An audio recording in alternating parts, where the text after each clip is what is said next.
Hello and welcome to this episode of the New York Sofalites. My name is Rachel and I am here with Gretchen, one of my oldest friends, and there is a lot going on in the world and we have some thoughts. Lots of thoughts. Yeah.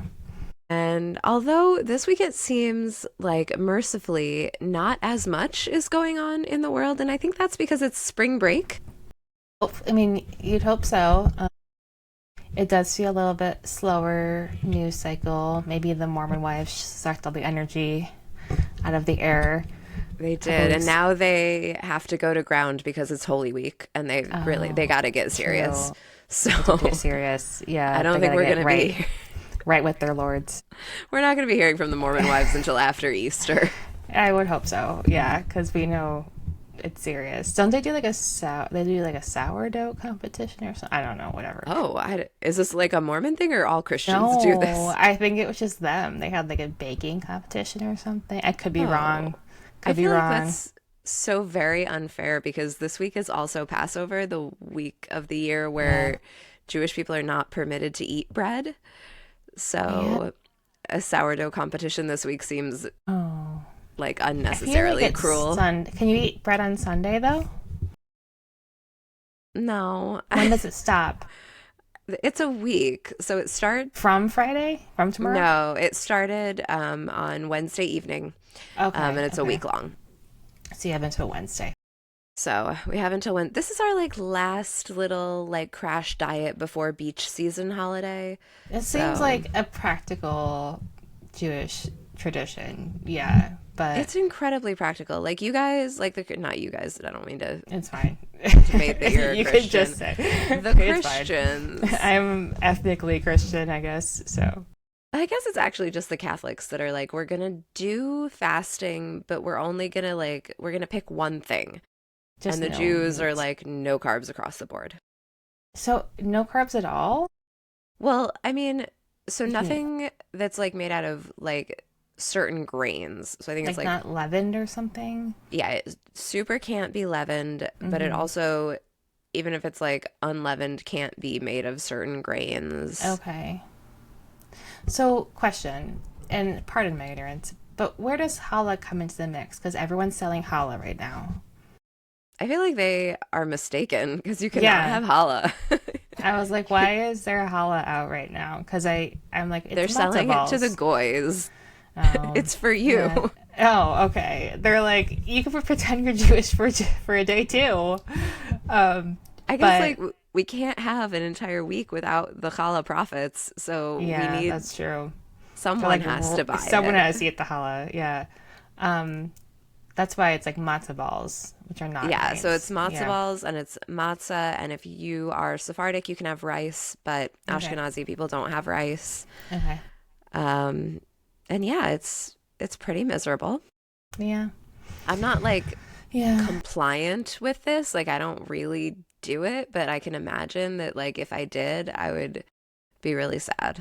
Yeah. No, I mean, I had friends who do Ramadan too, and like you're not even supposed to have water during the day.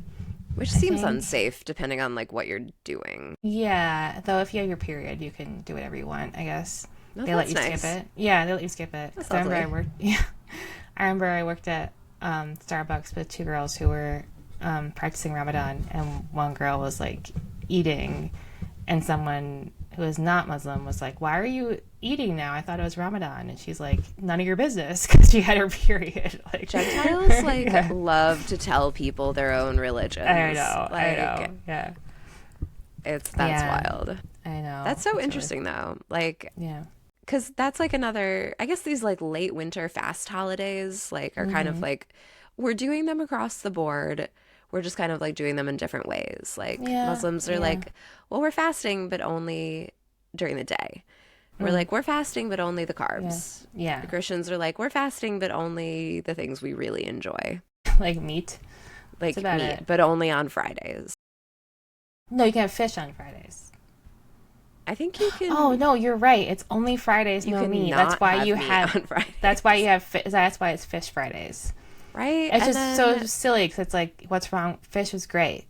Like, there's nothing wrong with having a nice fish fry on a Friday. No, I love a fish fry on a Friday. Yeah. Or any other day. Yeah. So I always was excited when our local grocery store, Wegmans, had fish fry Fridays during Lent. Even though I didn't really get the correlation until I was a lot older. I was like, oh, it's for the Catholics, yes. It's for the Catholics. And it's nice that Wegmans, the world's most Jewish grocery store, is just really willing to cater to anybody. They've got the They're probably selling challah. Yeah. Oh, they're definitely selling. That's why I was just there. Specifically to Goyim. They're like, you guys like French toast? Yeah, take it. We've got all this extra Someone challah. Take it. Yeah, I noticed that because I was at Wegmans today and it was crazy busy, but they had all of the Passover stuff out, but then they had challah, and I was like, I have a feeling that's not a thing for Passover, but okay, because I kind of remember, I guess maybe I had in the back of my mind that there was some kind of fasting, but yeah, I don't know. I wish they made chocolate. I wish they made chocolate babka. Why doesn't they don't? Babka? It's, you know what? It's really an art. There's yes, a really good place. I'll give you the name of that as I'm not gonna like. You're gonna blow up the spot. I'm not gonna recommend them on this podcast because honestly they're so busy all the time. Oh, but I will tell you. Is it local? Kind of. Okay. It's in New York. It's in New York State. Because there was a place in New York City they lived around the corner from when I stayed at my aunt's. It's called Bread's Bakery, and I guess they're like famous for their challah. Ooh. I almost ordered you guys some for Christmas because you can get some on Goldbelly, but I love a good challah. Yeah, but it was really good. The chocolate babka is like love a chocolate really babka. Good. Yeah. I think that's like their thing, like one of their things. But after Passover, I will be getting involved with a chocolate babka. I feel like I shouldn't like buy like I'm gonna eat them if they're around, but I feel like I shouldn't buy. Well, we could get one and split one, let's say. Let's do that. Oh, okay. That's a good freeze idea. it. You can also freeze it. I do that. Yes. Yeah, I do that sometimes. Yeah. And we'll have it after Passover. Yeah, that's a good idea. Yeah, you can tell me and I'll go pick it up and then have it ready for Thursday. But yeah, so a couple non-Passover related things, I guess. I don't think either of these people are Jewish.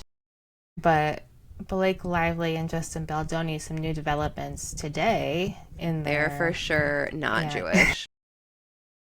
And I guess the judge threw out like 80% of her complaints, saying they were kind of like frivolous or something.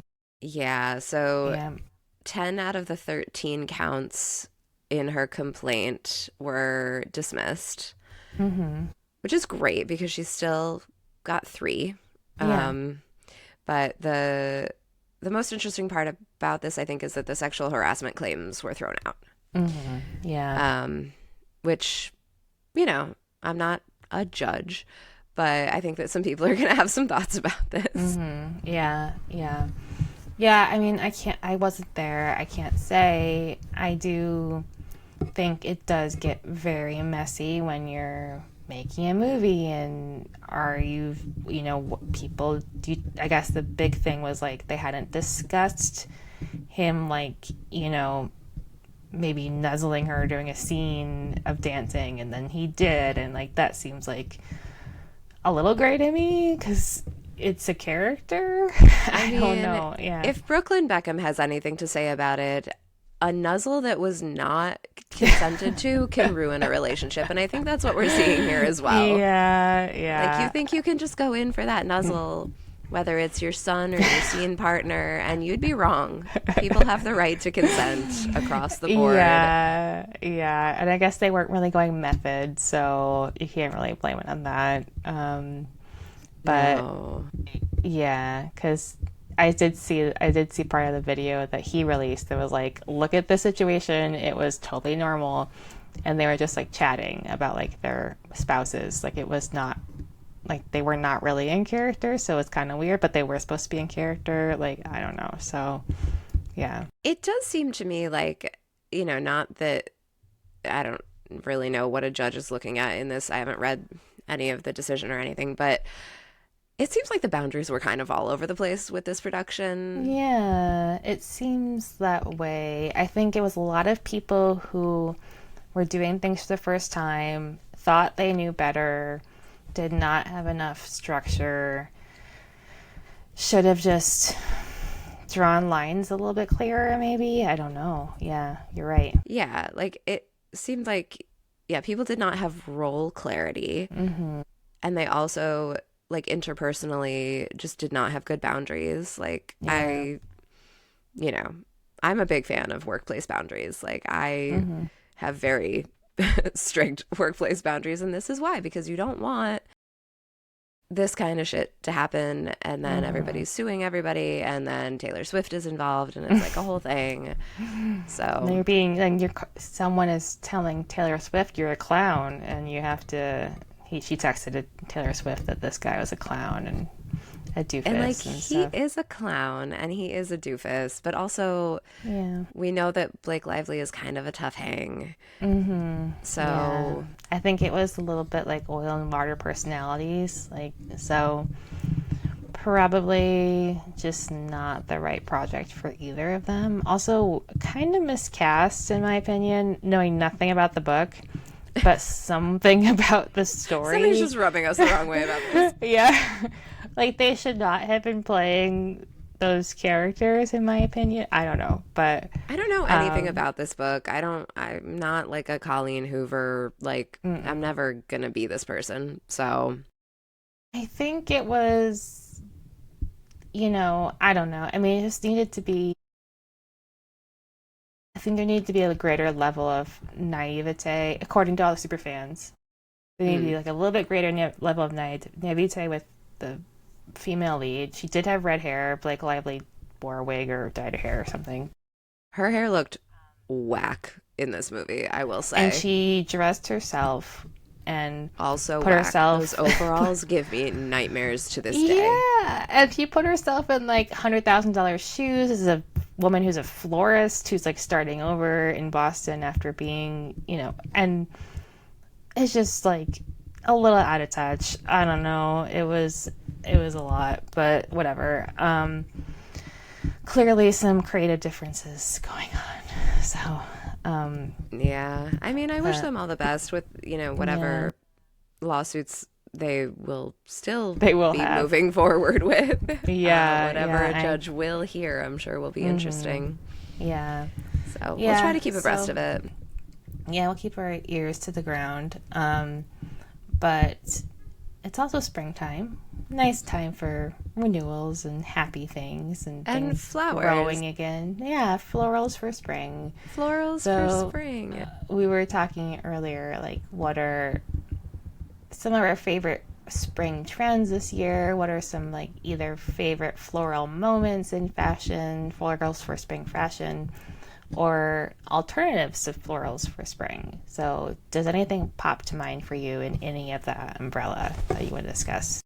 I mean, I have to say that in light of this past week, there was, I don't know if like everyone is tracking this, but my feed was absolutely full to the brim with content from the Love Shack Fancy bat mitzvah. So did not see this. I don't know if this might like exclusive, like if you're a person that's like Googling kosher for Passover recipes, you might also get this in your feed. Okay, yeah. I'm not getting, I don't Google Love Shack Fancy or Passover recipes, so yeah. Well, then you have truly missed out. Yeah, I feel like I have. Yes, okay, so Love Shack Fancy founder Rebecca Hessel-Cohen threw her daughter a bat mitzvah, and the date was March 24th. Oh, okay. So, okay. And this was literally the world's fanciest bat mitzvah. And if you know anything about Love Shack Fancy, this is a brand that, like, it's florals for spring, it's florals for fall, it's florals for winter, it's all the florals all the time.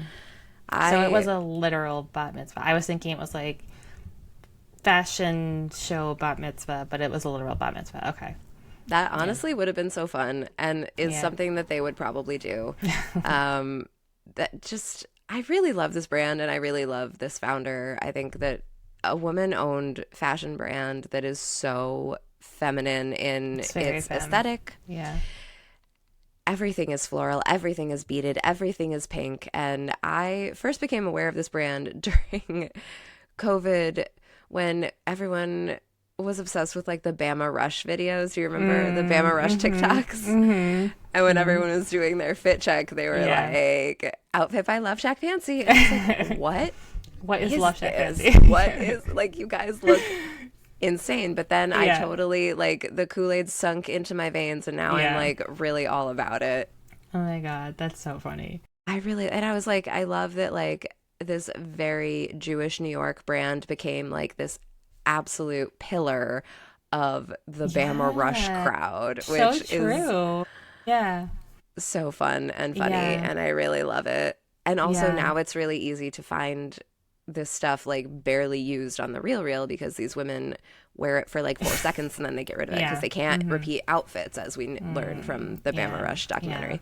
So yeah, that is true. They cannot repeat outfits. My only gripe with Love Shack Fancy, and it's not just with Love Shack Fancy, it's with a lot of brands in this kind of price bracket, is, and it's a recent thing, is a lot of them are using poorer fabrics than they used to and poorer manufacturers than they used to. So it makes me a little mad with the price tags, and then you look at the fabric and you're like, really? Like, that's the only thing that, but I think it's super cute, a really fun aesthetic, and I think it's very, and also, I just love that's like a Jewish brand that is totally part of sorority life now, and I love it, and I love that the founder is a woman, and so it's great in that sense. Yeah. So when I'm thinking florals for spring, florals for fall, florals for bat mitzvah season, I'm thinking Love Shack Fancy, and for sure, I'm truly obsessed. They have also like really cute knits. Like, I feel like a twee cardigan is something that I'm also tracking for spring, and Love Shack Fancy is on my list. Yeah, that's a good point. And I think, this kind of price bracket, even like a little bit lower, like Reformation, always buy it used, because the fabrics are a little bit worse than they used to be. So don't pay full price. You get it when it's been worn once by someone, and now you can get it like a car. You never buy a car that's new, in my opinion, unless you want to get everything. Rachel's like, I feel like some people aspire to a new car. For sure. But unless you want to get all these customized things, for sure. But once you drive it off the lot, it loses value, and you could be 10 minutes away from the lot and it's come back and it's going to be cheaper. So it's just, something to keep in mind. But yes, some people do want a new car, and some people want new Love Shack Fancy, and that's totally cool. And that's great, and they should have it, and then they should sell it on the Real to me. Yes, exactly.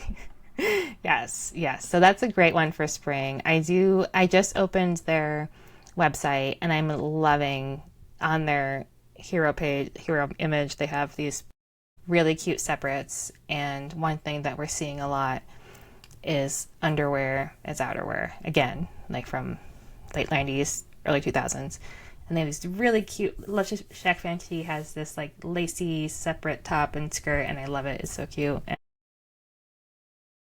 I actually don't mind the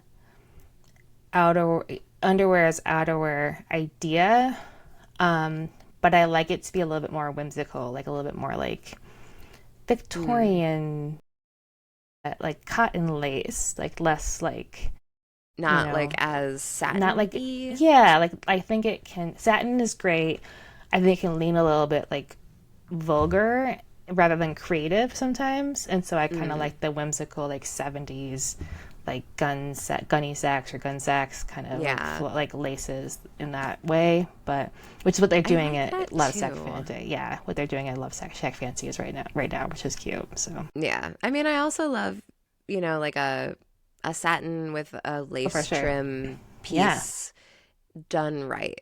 And I feel like I will do that this spring. I have like a really cute kind of like nightgowny sort of like slip dress that has like satin with lace trim, and it has like a lot of straps, like a bunch of unnecessary straps. I love that. Which is cute. And then I like to pair it with like a chunky shoe and a leather jacket. Oh, love it. Yeah, I did have this really cute like burgundy floral red lace little slip dress, and I wore it as a top once, and something terrible happened. And I never wanted to wear it again. To the top or No, to like you? it was like a bad night. It was like a really bad night. So I you finally think that the garment is cursed? No, it's just that whenever I looked at it, I'm like, oh, that was a terrible night. So I had to get rid of it. But like, yeah, but it was like a cute vintagey thing. That's a sad story. I know, I know. So I have to like get rid of it. Or I had to get rid of it, but I do need to find a good replacement. I think I'm gonna go for like the cottony route. Yeah. So. Yes. Yeah. We need to find you a replacement. Yeah. I'm sorry that you were traumatized by your cute top. It wasn't like the top's fault at all. It was my fault, but like it was. It could not possibly have been your fault. It sounds like someone put a curse on you and or your top. Maybe it's possible. But yeah, anyways, I think along those lines of trends for spring, we're seeing a lot of that. We're seeing a lot of like fun layers, which is very Love Shack fancy, I think, like kind of frilly layers. Maybe they don't do quite those as much, but I think we're seeing a lot of those, which is fun. Yes, I love layers for spring because I will tell you that I live in upstate New York and you have to layer for spring because it won't be warm until like the end of June here. So like consistently warm. Yeah. We're looking at like probably 40s to 60s until the end of June, and at which point it will be 85 degrees and for the like remainder. 100% humidity. We have to until really October. So we really have to like have options for sure. Yes. I was if you're also gonna wear your satin, you have to wear it now because that's true. Once that humidity is. I gotta be quick about finding this replacement. Yeah. But yeah, I think that's a really good point. One of my favorite, like, it's funny because the reason why there's several like favorite spring moments that are in my head, but one that popped out today, and I think it's because we were talking about something related. Do you remember the show The City? That was like the spinoff from The Hills. No. Okay. So it followed Whitney Port to the city. Oh, yes. Who is Jewish? The city is New York City, right? Yes. Okay. Yes. Millennials might remember this. This was like 2009, 2008, maybe. I don't know. Okay. So it followed her. I didn't watch The Hills, but I watched The City for some reason. Saw Whitney Port in LA with her kids at the farmer's market. Very thin, but seemed very nice. But she was working at Diane von Furstenberg with Olivia Palermo. Jewish hero of the fashion world. So. Yes, with Olivia Palermo. She was also working there. Oh, God. And they were fighting over who had pulled this one look that ended up on the cover of Elle. Like one person said they pulled it and the other said they pulled it. So, but the look was so... I just loved it. It was Jessica Alba on the cover. It was Diane von Furstenberg. And it was these kind of sequin print, pale pink, like floral. I don't know what you would call that kind of fabric. But it was separates, shorts, and this like nice open top. And when I looked at the runway look today, because I was trying to find it and remember, and I actually thought the top was like a little crop top. It was almost like pajamas, like a little open top and shorts that were like a little kind of almost bubble shorts. But I looked at the runway look today, and it was a long, like almost kimono-ish top, which I didn't like as much. Interesting. That like spring image, I remember thinking that was just like as whoever I was at that time, you know, I guess like 18, 19, 20, I was thinking that was so like such a fresh and cool look, and I loved it, and it was so springy and kind of like that. Yeah, so that was a look that definitely stuck out in my head. But yeah, I don't know, there's a when I think of spring, I always think of like stuff like that, like festival wear, because we're getting into festival season. Yes. We're coming up on Coachella here, and people are starting to talk about festival wear, and I do think that like separates like that, like shorts and a baby doll top, are very festival to me. Yeah. Which Yeah. I really love. And you would wear them obviously with boots if you're going to one of your festivals, and like that's very wonderful. Shorts with boots is just like, your hunter boots or your cowboy boots, I guess, if you're at Coachella in the last couple of years. Yeah, I guess a great image, Glastonbury, I don't remember what season that's in, but Kate Moss in her hunter boots, micro shorts, vest, yes, covered in mud. That's a great like festival image from like 2007, 8, 9. Yeah, so that's a good one for sure. I absolutely love a hunter boot. Me too. I have a knee-high pair and an ankle pair because I love them so much. I only have knee-highs, but they're also, I'm not even sure they're all hunter, but I'm pretty sure they're all my mom's. There's 3 of them in the house. And I just put them on to go outside. Doesn't matter what. Right, I do wear them in my garden, but when I do, I feel very fancy. Yeah. And I think everybody should. I feel like people should wear their good clothes to do everyday things. I think you're right, and I'm starting to do that too. And I have this beautiful little dress, actually, that is very springy. Another kind of good spring print, I think, is like a Vichy or a gingham. It's not quite that. It's a little bit like a checkerboard, like checked pattern. But it's an Australian brand called Afens or Afens. I'm not sure. Afends. Okay. And it's this really cute little linen dress, and it looks like something I would have worn when I was like 8, but I was going through all my clothes and I'm like, I haven't been wearing this, but it's because it's been so cold. My mom's like, you know what, that'd be a great gardening dress. And I was like, oh, that's such a good point. Yeah, like I can just wear that with like shorts and your hunter boots. Yeah, and I basically be Kate Moss. I love that. So yeah, I like to believe that is what Kate Moss wears in her garden. Yeah, she's not gardening, but yeah. But I'm sure she has a garden. Oh, for sure. I'm sure she's in it sometimes. Yeah, I'm sure she's sitting there drinking tea or having, a hot having toddy. Cigarettes or whatever she's doing in the garden. Yeah. Being fabulous. Being fabulous, yes. Probably smoking cigarettes and drinking tea. Some nice British tea. Yeah. Yes. Love that for her in her linen. Love that. I'm like afraid of linen. This might be a good goal for me this year, is to like really get over my fear of linen. Okay. Yeah. What's your fear? Is it the wrinkles or?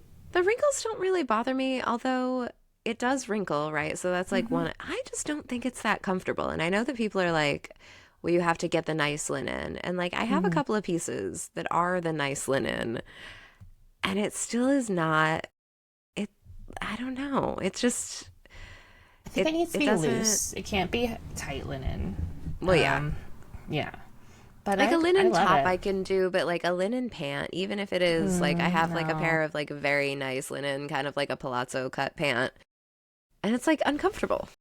No, I don't really wear linen pants because I guess when I think of linen pants, I think of like white pants or light colored pants. These are like a very, very light blue. Okay. See, I would 100% ruin those in like 3 seconds. Well, that's the other thing is that like, if I'm in a situation where I have on a linen pant, I cannot be around any of the members of my family.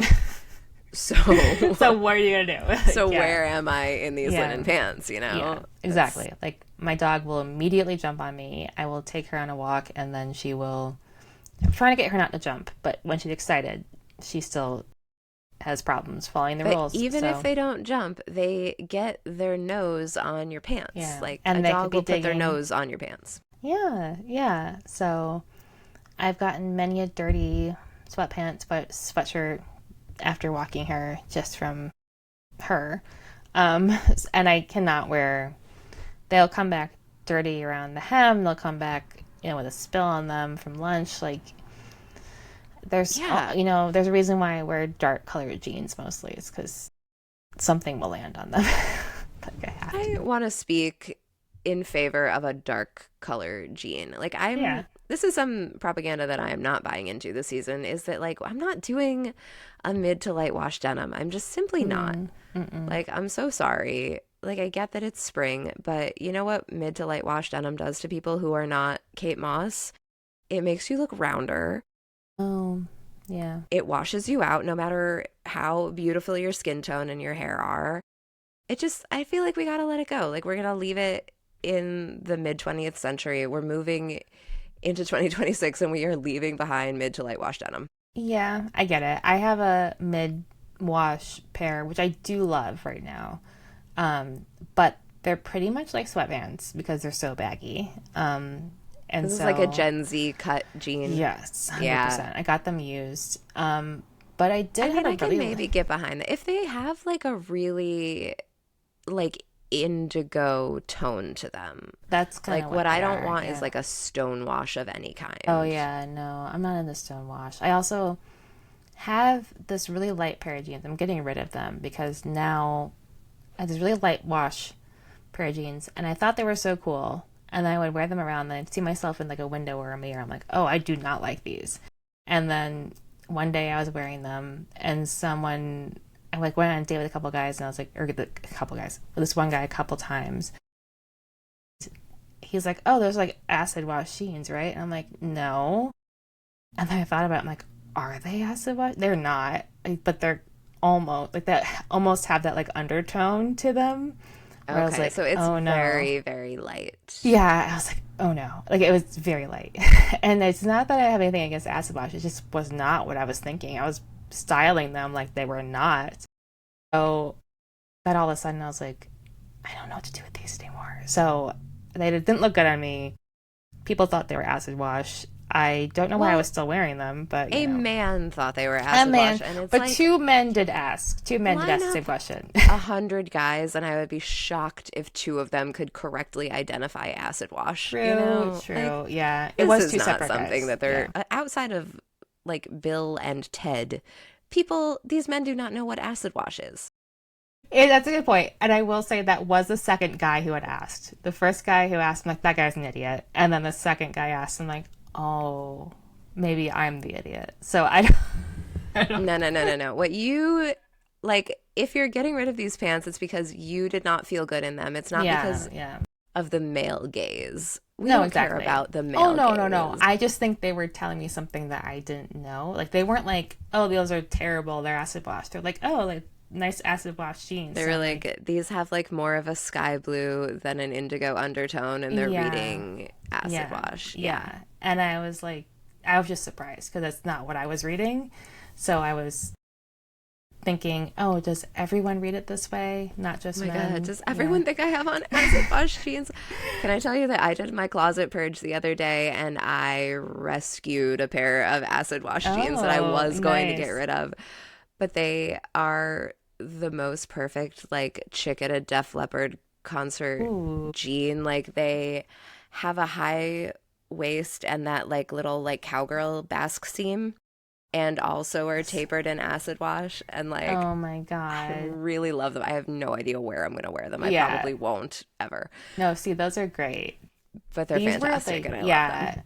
That sounds amazing. These were like mom/dad cut jeans, like the wrong tone, the wrong cut to have. And this is what I'm telling you, is that if those jeans had been a different color, if they had had more of like an indigo to them, they could have been like a look. But I feel like that just a light jean is not serving anyone. No, it doesn't help. It doesn't. It has to be so specifically styled, I feel like, that it just becomes a hindrance in a lot of occasions. Like, you can't wear it with everything by any means. No, you have to be willing for people to look at you and think that not only are you wearing an acid wash jean, but that you are also a lesbian stand-up comic. Which is a look that I appreciate on a lot of women, but I'm not like quite ready to dive into yet. Understood. Yeah, I think I can think of some ways I could style this those jeans where it makes sense, but everything else has to be so sophisticated that it almost feels like I don't know. Exactly. Yeah. Because otherwise you're a stand-up comic.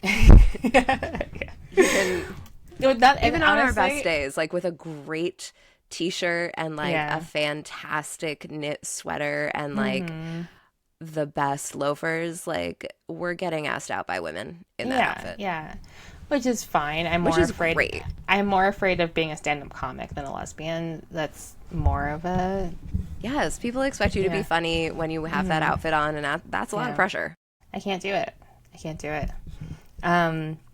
So yeah, I think dark wash is the way to go. But I will say some things that we are seeing that I am excited for are more fringes, more like crochet and open knits, which I love. So I'll be excited to see those. So and those go better with dark jeans. So they do. And crochet has been with us since last season, and I'm still here for crochet. See previous Love Shack Fancy conversation. I love fringe. I do feel like it might be like a little bit of a micro trend, but it's an often enough occurring micro trend that like if I see a piece with fringe and I like it, I'm getting it. Yeah. It circles back much more often than the 20-year cycle. So like if you see a piece with fringe and it's fantastic, just get it. Yeah, I agree. I think that I have pieces, or more specifically, since I'm again living above my mom, not again, but just mentioning it again, she has some fringe that I pull out every 2 years, 3 years. I'm like, oh, this is so in again, and it just feels like it makes a lot of sense. I don't know, so I don't feel, and it's great around festival season, because like exactly, even if you're on the East Coast like us, you can imagine that you're there. And one day maybe I'm getting past the point where Coachella sounds appealing, but I don't want to go. I'm not gonna go either to Coachella to see, like, who am I seeing at Coachella? Like Olivia Dean? Like, I'm not gonna go. Like I love Olivia Dean and I love to listen to her.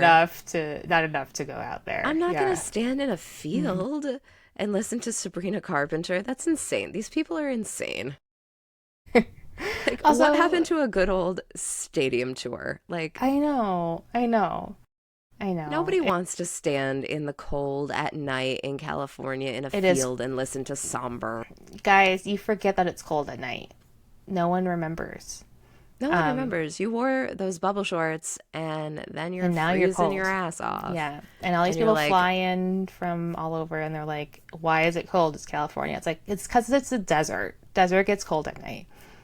Shivering through the 18 song set to listen to the 2 songs that you you like.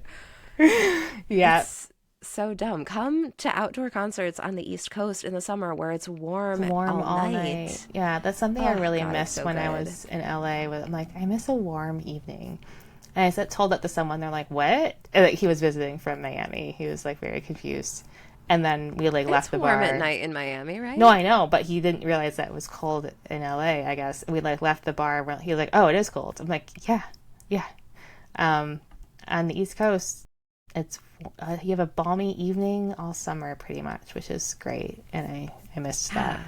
A balmy evening, and then a real foggy situation in your car in the morning. But it all works out. It's mysterious. We all love it. It's so mysterious. It's like the show Sinners. It explains upstate summer quite well, actually. So yes. Yeah. Have you seen that one? Sinners? The movie? No, sorry. Oh, The Sinner? The Sinner. Sorry. Yeah. I have not. I feel like, is this like a Jessica Biel situation? The first season had her, yeah. But it's Bill Pullman is the common denominator. Say less. Yeah.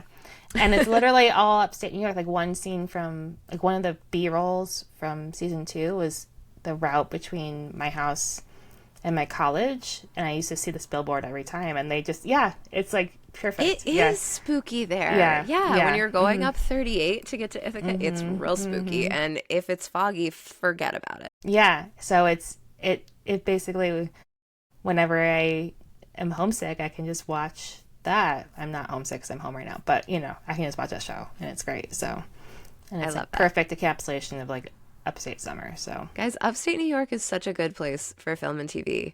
It is. Like, yeah, we have the good tax credits. We're available. Call us. Rachel knows. She knows all the tax credits, so call her if you need it. No joke. Zero joke. No. All right, so any other things about spring before we close up today? we might circle back with Stephanie. I mean, I think just we're ready for spring. We're ready to celebrate spring. We love florals for spring. We do. But also, like, we love a leather jacket. Like, this is another bandwagon that I'm fully hopping on. And I have a problem. I have 16 leather jackets. Oh my God. Whoa. And I just bought another leather jacket. Rachel. Because I needed it to be the exact shape of one this. in, one out. That's what you have to do. I know. I'm not doing it. I have so many leather jackets, but what I don't have yet, because it's on the way to me in the mail, is like a baseball bomber with a funnel collar that I needed it. This. I understand. So I understand why. But one in, one out. Okay. That's what I'm doing. But the only thing is, I think I pared down a little too much, and now I have nothing left. So, well, this is my rule, is like one in, one out kind of generally. Yeah. But if I spent money on this item, it gets to stay. So. Oh, no. Like, but if I'm not, my thing is, if it's causing more pain by the amount of space it's taking up and the amount of like physical weight I'm feeling by it being there, then it's not worth it. That's my opinion. Okay. And I have limited space. You know, you have a little bit more space, so I think it's not such a big deal. Space. Yeah, if you need space for the clothes that you love, we can talk. I'll rent out some closet space. No, I mean, I keep like important keepsake clothing. There's only been like one or two things I regretted getting rid of that I really regretted. Oh my God, I regret every single thing that I've ever gotten rid of. I have regretted it. Like, you're like, yeah, that's so funny. No, I am such a pack rat when it comes to clothes. I understand. I'm getting to the point where I feel like I can't be anymore, and I need to just be more simplified. But that must be nice. That sounds freeing. That sounds good. I think it's just a product of like not owning a home right now and not really knowing where I'm gonna be, and also like not knowing what's useful to me right now. So I'm, things that I'm not wearing consistently, and like I can't keep it. Like I don't have justification or to keep it right now. So if I don't love it, Marie Kondo. Yeah. Yes, like if you don't love it, you should get rid of it, because that's you can't wear potential, as Stephanie would say. You're never, like, if you're not in love with it, you're never gonna fall in love with it, and I feel like that's true, no matter the trend cycle, whatever it is. Yeah. But also, this is something that I truly am working on this year. Like, I'm going to wear my clothes. Like, I'm not going to wait for the occasion. Me too. I want to do that. I really like that idea. Yeah. So I do feel like a lot of stuff in my closet is going to get a lot more use. All 16 of my leather jackets are going to get a lot more use. I need to do that too. Except for possibly the one that has tails. That one might need to wait until the fall. Yes. It's kind of like a vampire Elvira look. It's awesome. That sounds amazing. Yeah, I'm going to wear my clothes too. I decided even when I'm working from home, I got a co-working space now. And also, like, I can just wear clothes at home. It doesn't matter. You can wear clothes at home? Yeah. Mm-hmm. This is, yes. Yeah. I truly believe that we should all be wearing our clothes.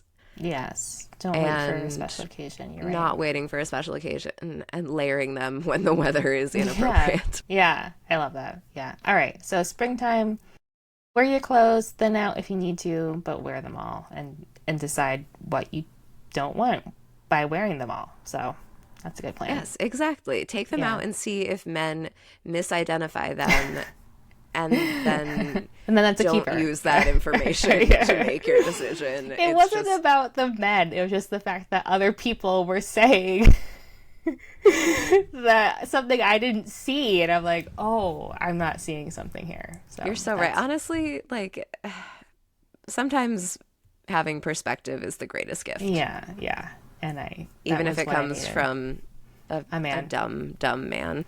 Yes, a dumb. That's why I didn't believe him at first. I'm like, well, you're dumb. And then someone else said it. I'm like, right. And also, like, a lot of men are like colorblind to varying degrees. So like, you really just like God, the male gaze is a disaster. Guys, no one should dress for the male gaze. Just FYI, because they don't know what they're seeing. Not even men. And honestly, no. Just check in with us every once in a while. Just do. Does this work? Does this work? And we'll tell you. Yeah, this is how like people fuck up and accidentally invent looks maxing. Like, just check in with us sometimes. Yeah, don't be clavicular or whatever, clavicar or whatever. Don't do Fuck it. That guy. Fuck that guy. That's something that happened this week, but we don't even need to say his name again. I just feel like we shouldn't. Nope, we're never saying his name again. We will end up cursed. His name is Braden, so we'll just call him Braden. No one's name is Braden. His name's Braden. So, all right. Well, thank you guys for joining. Celebrate your clothes this season. Happy Passover. Celebrate your clothes. Happy Passover. Happy spring break. Holy Week. Whatever it is that you're doing. And celebrating yourself. Maybe you have risen again, and that's great. So we celebrate with you. All right. Thank you guys for joining. We'll see you next time. Bye.